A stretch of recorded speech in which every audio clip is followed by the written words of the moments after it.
and how you are interact with each other is and will be vital. These, the two societal and labor relations, generate both benefits and unforeseen consequences. Technology has that capacity. For example, statistically, this is the first generation that will be worse off than their parents. But in societies like India and Mexico, some of you are the first generation to have an advanced study. So the expectations on you will be very, very high. You will be expected to pick up the tab of the planet's problems, including aging population, poverty, global death, climate change. The challenges, as you see, are not minor, and that's why we're trying to give you the best education. Today's youth, and believe me, the 22, 23-year-olds and the 16, 17, 18-year-olds are quite different from each other, are better equipped to become true global citizens and utilize technology in ways that we never imagined. But you have to harbor unique, powerful, and uninhibited knowledge and passion for change. You have to see problems, situations, and solutions through very different lenses than us. You young people, 2 billion people that are young, below 25, are the most connected, the most outspoken, and the most open-minded that the world has ever seen. Every challenge that you face will require imagination, creativity, innovative problem solving, and above all, responsibility for making the world a better place. You will have to have entitlements, and these entitlements will come along with responsibilities. And each one of your actions has repercussions beyond your own village, your own country, and the shared challenges that we have of our collective future. Global citizens and future leaders, I hope, will find causes and which you believe, and you will raise your voice to create positive change. What do I mean by causes? What do I mean by that? Let me give you an example that is very close to my heart. You might be aware that in India, air pollution causes 700,000 premature deaths in 2010. According to the World Health Organization, 15 of the 20 most polluted cities in the world are in India, our beloved, incredible India.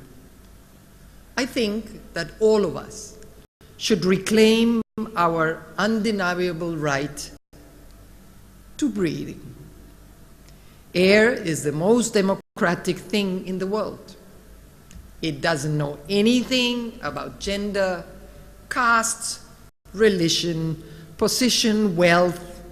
We all breathe exactly the same way. This is the issue I know very well, because when I was growing up in Mexico, in 1992, my city was declared the worst city in the world. The worst city in the world for breathing, the worst city in the world for everything. So much so that birds started falling from the sky. And then we started working. We have been working 25 years to have these levels of pollution under control, and yet we continue to struggle. Now I see many Indian cities going the same path, and even worse. And today's pollutants are more harmful, but we have better ways of measuring it, and we have better science to tackle it. We love our firecrackers. Firecrackers are everywhere, in my culture and in your culture. But firecrackers are made of gunpowder. Would you serve it in a spoon for your children? Would you serve it in a spoon for your mother or father? Well, that is what we are breathing. After Diwali, we can hardly breathe in Delhi. But anywhere in India, you can hardly breathe. In Mexico, after Christmas, because we like lighting, imagine, tires, we can hardly breathe. But that is what we are breathing. At the beginning, it was very frustrating for me to be here. I'm an outside person. And so I decided to do something about it. As you know, and the video showed a little bit of these, I became an official virus, because that's what you say, I became viral. And I started going around in a rickshaw.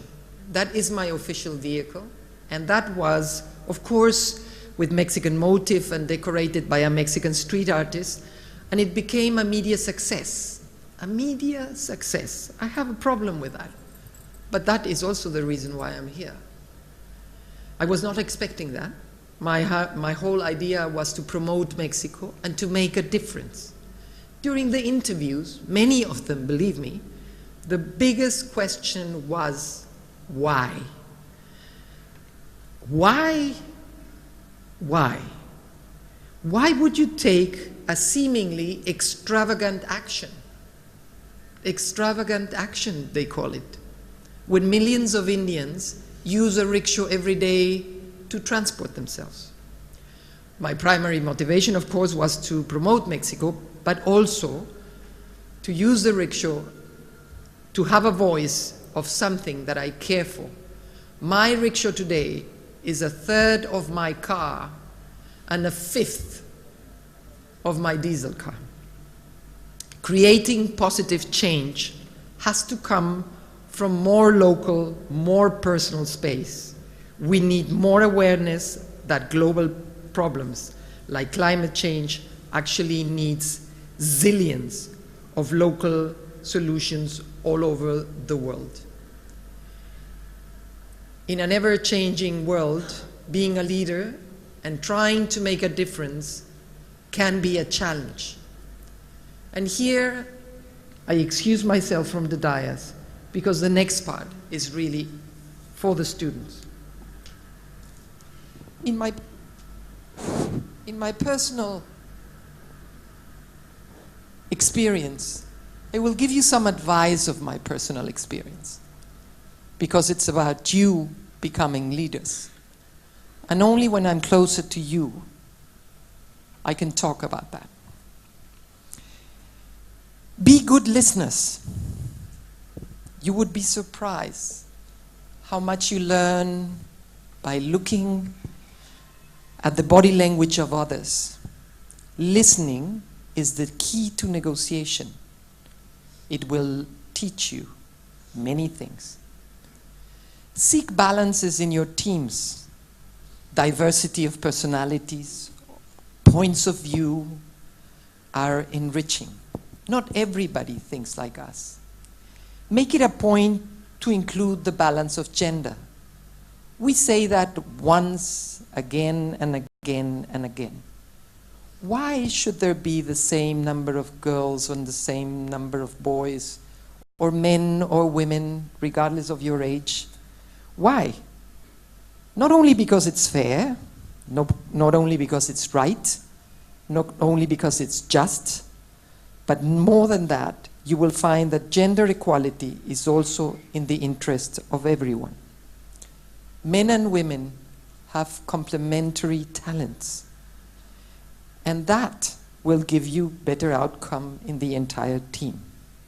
In this school, students are more or less 50%, and I'm very honored today to be part of an honoring of a woman, of a woman that made a difference in her community,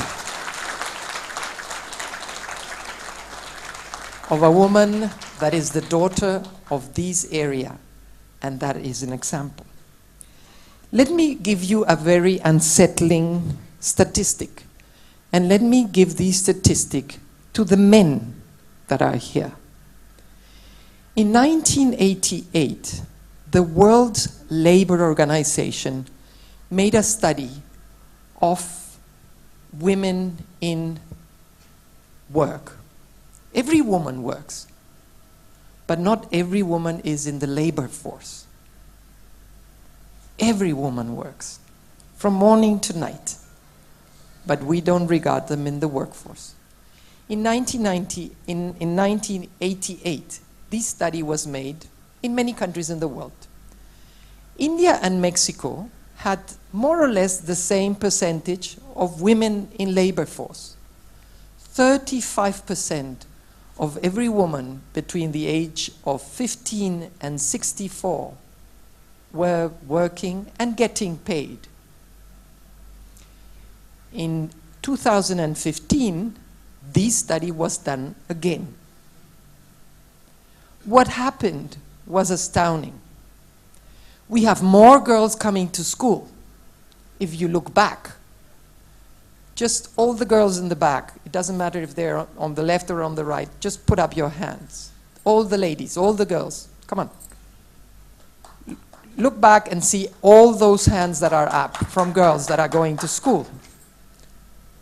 But in India, out of 35% of women in the workforce, in 1990, we have 27.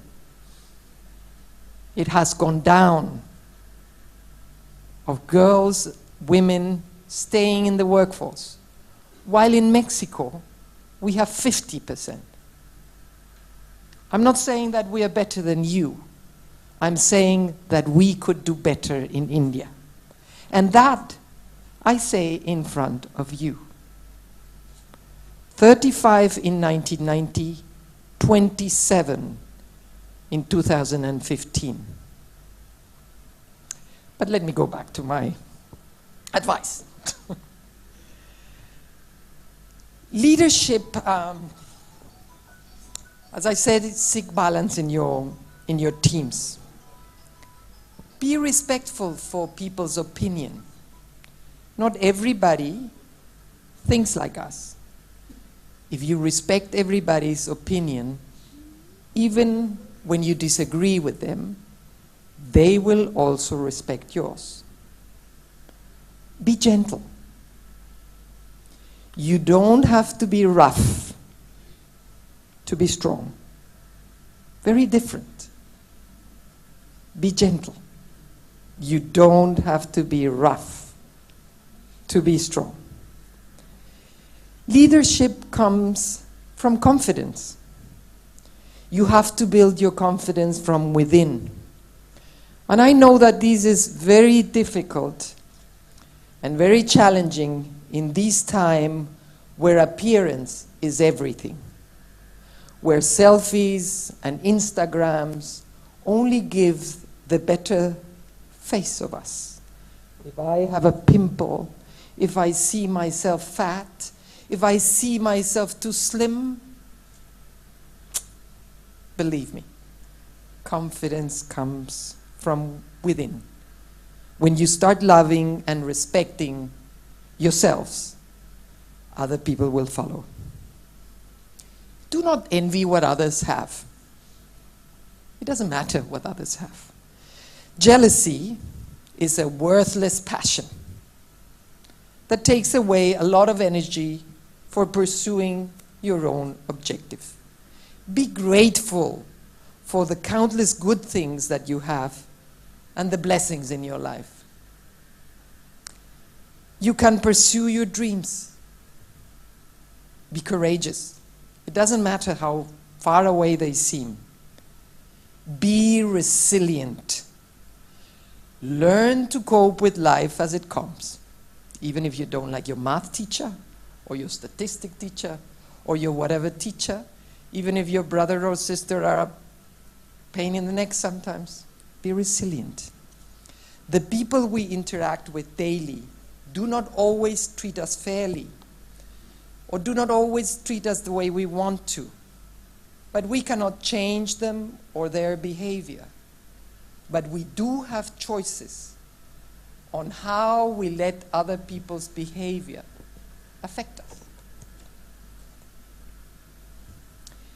We should learn to take feedback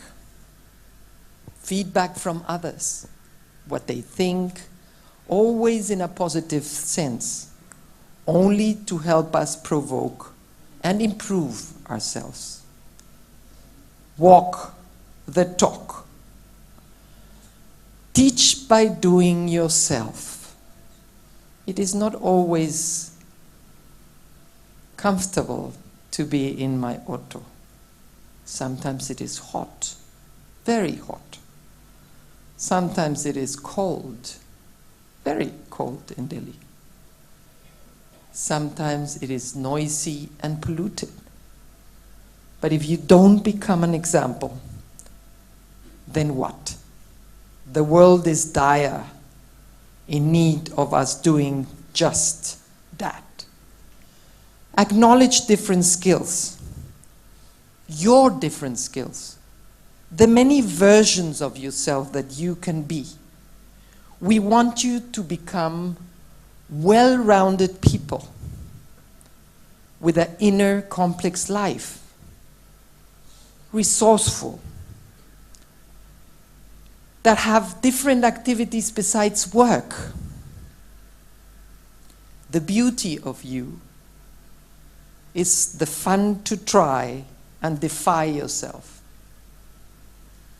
I am much older than your parents, believe me. I am 61. And last year, I ran 3 marathons for cancer patients. No. It's not that. You serve people. You defy yourself. It's easy to sit down and say, I'm a grandmother. So what? The world is dire for people that make a difference for themselves and for others. Every kilometer I ran for the Indian Cancer Society. If you don't defy yourself, who will? There are many, many versions of you, and they are all in sight. Seek balance in your lives, in all areas. Find a balance between keeping the mind as a global citizen, but seeking solutions that will bring positive change to your immediate community. Work for a better community wherever you are. You are my community today.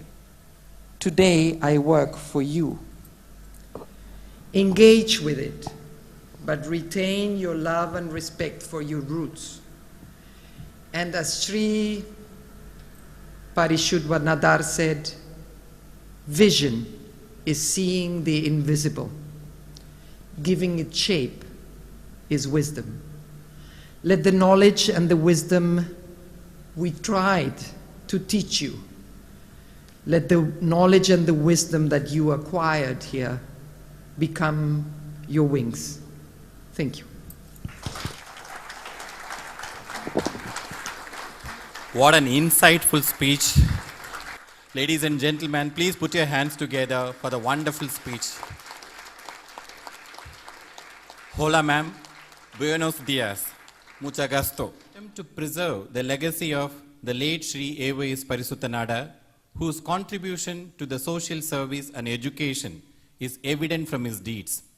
A.Y.S.P Centenary Foundation and Gnanam School of Business, Tanjavur, has instituted an award for excellence in his memory. The significance of this award is to recognize and honor individuals who hail from Tanjavur Delta region for their outstanding contribution towards business and society at large in their chosen profession. Srimati Thelma Isaac hails from Tanjavur, from a great family legacy of late Abraham Pandita, a doyen in Tamil music, literature, culture, and medicine. She is currently serving as the Managing Director, Measures Nazareth Foods Private Limited, and Director at Achik Masala Group. She is a pillar of support and took active part in shaping the Achik Masala Group to a greater heights.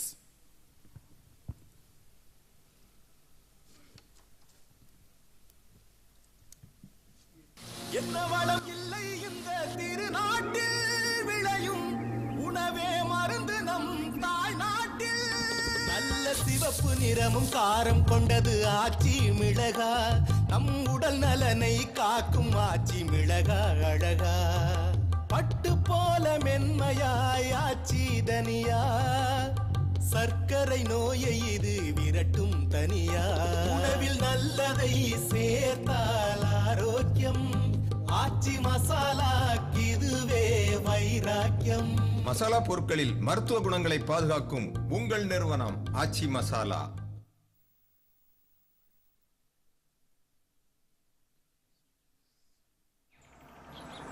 ருசியாய் ருசி ருசியாய்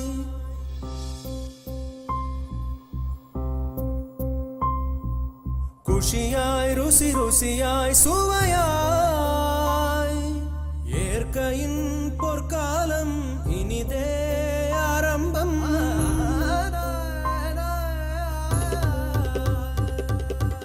ஏற்கையின் பொற்காலம் இனிதே ஆரம்பம் பார்த்து பார்த்து வாங்கினோம் தரமான பொருள்கள் வாங்கினோம்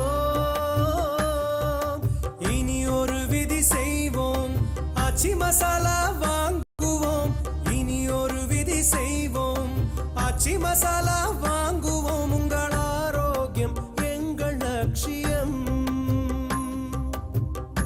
இனி ஒரு விதி செய்வோம் ஆச்சி மசாலா வாங்குவோம் உங்கள் ஆரோக்கியம் எங்கள் லட்சியம் ஆச்சி masala. Thank you.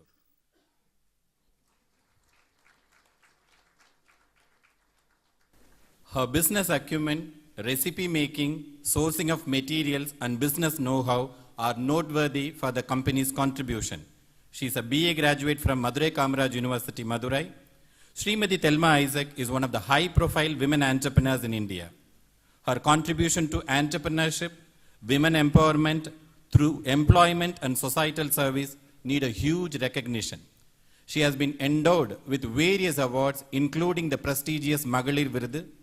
Srimati Thelma Isaac is a symbol of hard work, humility, discipline, and empowerment.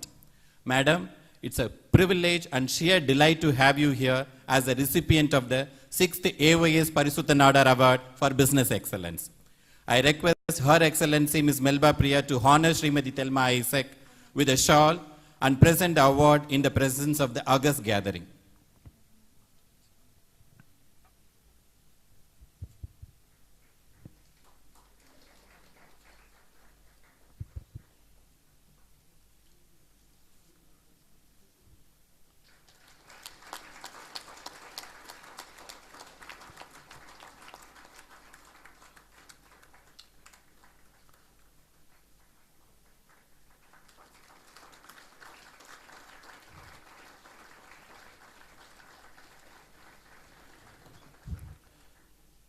It's a time to honor our guest of honor, Dr. Bhimarai Maitri, IIM Trichy.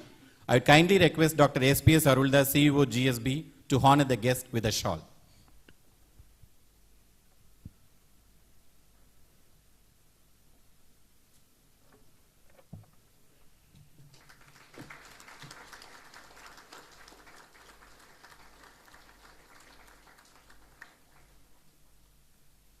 Thank you, dignitaries.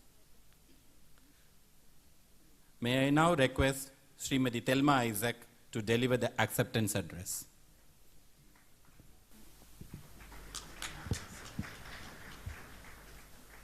அனைவருக்கும் வணக்கம். பரிசுத்த நாடர் ஐயா உங்கள் குடும்பத்தினருக்கு என்னுடைய மனமார்ந்த நன்றியை தெரிவித்துக் கொள்கிறேன். அதாவது தஞ்சை மண்ணில் பிறந்து